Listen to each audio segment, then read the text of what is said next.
Right, time for the daily break and run. Now this is an interesting rack, and there's a really interesting shot that comes up in this rack. So stay tuned after the rack because I'm going to talk through that shot and why I shoot it the way I did. So starting off from the break, this one ball does not pass in the side. It doesn't pass cross side. You see me looking at that. Um, it's makeable in the bottom left-hand corner, but I'm going to have top English on it, and there's a really good chance that the cue ball just drives down into the top left corner. So I decide. So first of all, the right shot here in a game would be to roll the one to the rail and leave the cue behind the two. But I'm trying to make balls, so I go ahead and play the combination. Now I'm trying to hit this hard enough that the cue ball spins up towards the center of the table and I get a shot on the one. I don't get there. Um, there's a really, really thin cut to the corner, but I don't like it. I don't like where it's going to leave, so I use top left English and come around the table and make it two rails in the side. That was actually planned. I did not plan to bump off the 4 and behind the 6. So now we all know what this means. Time for a jump shot. I'm using the full breaking cue for the jump shot. Because of the way that these pockets have been since I had them changed, I'm not going to try to draw this. I'm going to guarantee the ball and just take what I get. And what I get is a backward cut on the 4. Now this coming up, this 4 ball is the first opportunity that I have had to get in line. So I'm going to hit it with a little bit of bottom, go straight across to the rail on the left, and then back across for the 6 ball. And now I'm in line, finally. So just a nice little stun shot to the rail off the 6 to get me on the 7. I've got a great angle on this 7. I'm going to stun off the 7, and right-hand English will take me down to the 8. Don't have to hit it real hard, just a medium stroke will get me there. Now this 8 ball, I am almost straight in on it, and this is the one I'm going to tear apart at the end of this video. So stay tuned and we'll talk about this one in depth. The short version on this is I'm going to make a technique error here.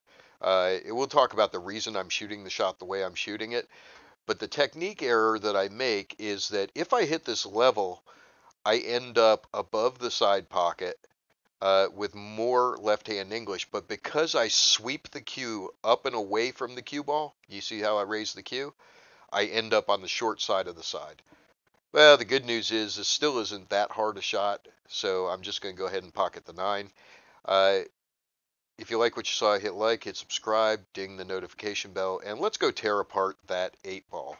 All right, so I want to talk about this leave just a little bit because this one's really interesting.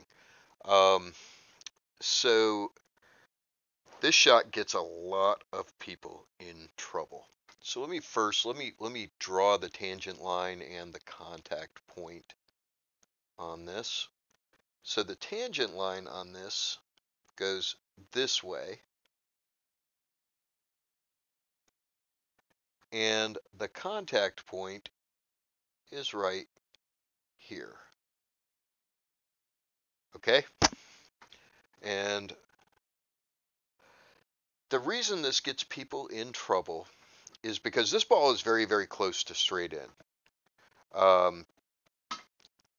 And when you hit this ball, the tendency is going to be to put top left on it. But when you put top left on it, it's going to throw the ball into the rail.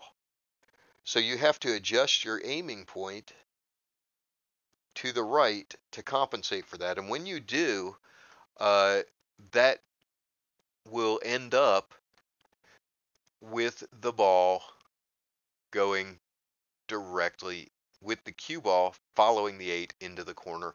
Or if it doesn't go into the corner, the cue ball will follow and it'll hit down here, and the right hand spin will make it come wide and hit the lip and bounce out here. So getting around becomes difficult at that point.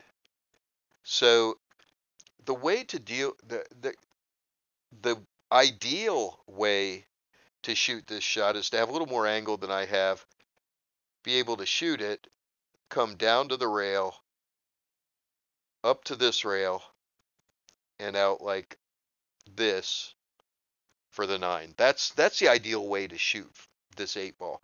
But because I'm so straight in, I can't do that. If I was to try to stun this, because I'm so close to the rail over here, the cue ball will hop up off the table, and it only has to hop a little ways, and the 8-ball will shoot off. Will end up going off the table, or the cue ball will land on the 8-ball and just stun back this way, rather than doing what I want it to. Now the same thing applies to draw. If I was to try to draw this and go, out this way for this leave. First of all, I'm coming across the line fairly close to that 9-ball. But second, again, I'm going to be hitting down on the cue ball. It's going to hop a little bit. And as a result, it's going to have a good chance of sending the 8 off the table or landing on the 8 and again ending up down here in this area. So what I'm going to do on this shot is I'm going to hit it really hard with top left. I'm going to force follow this. And the reason I'm going to do that, and we're going to talk about this effect at length when we talk about the speed key concept. But basically what happens is, it's when you hit really hard, before the top English takes effect, it travels a little way down the tangent line before the top English takes effect, because the top English has to overcome the forward momentum of the ball, or actually the backward momentum of the ball bouncing off of the 8. So in effect, what ends up happening is you come down this way, and then the top English takes effect, and it goes out here, and then you spin wide down here. Now I do make a mechanical error when I do this, and it's because I'm afraid of having this cue ball hop, and I don't need to be. If I hit this level, the cue ball doesn't hop. It just rolls straight forward, and we get this exact effect. But because I hit and I sweep up, I don't get as much right English as I expect, and the cue ball still comes here, still comes forward to here, but instead of spinning off, it goes straight, and then it comes up here. So this shot is actually the reason that I picked this rack to discuss, because this effect, this position that I'm in, is the reason people scratch on shots they don't think they should scratch on. It's because they've adjusted for the throw, and because of that, they've changed the tangent line to something more like this, and they just follow down, and they either go in or they come down and they hit the rail here and spin off and catch that, and they don't know why that happened. This is why.